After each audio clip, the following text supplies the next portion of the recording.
he was that rare example of someone who literally was a fan, a devoted student of the music and the solos and the guitar parts, who then joined the band. Was that sort of an unusual, was that something that you had to get used to have someone who had been that deep into the lore suddenly be in the lore? It should have been impossibly difficult, but it was as easy as could be.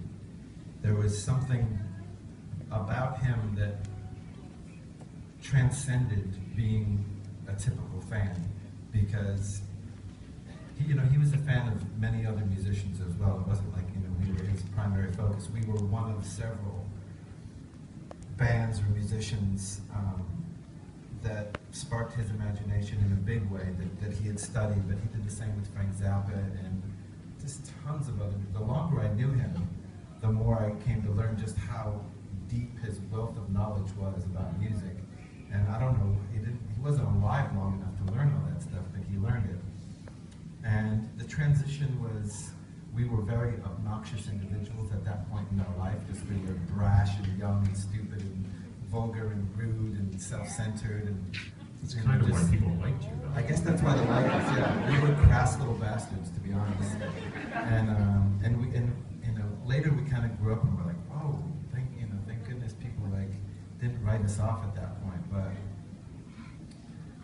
he made it easy. He made it fun. He was such a student of music and arrangements, and I just needed to show him the tiniest idea of a song. Like I've got this verse, I've got this little melody, and he'd be like, "Great, come into the backyard, let's finish it." And I was like, "Oh, right now?" He's like, "Yeah, let's do it right now." So somehow that barrier that he's the fan, I'm the band, it just didn't exist. It washed away. The minute we shook hands, it was gone. He was like, "You want to play now?" I was like, "Yeah, let's go play." Was there sort of a reverse problem for him in the beginning, getting used to the idea from having been on one side of the band, he was now actually an object of, adoration, really? I think it's difficult for anybody to And he was also very young to be, suddenly immersed in that as well. He was young and beautiful and talented and, suddenly had a few bucks in his pocket.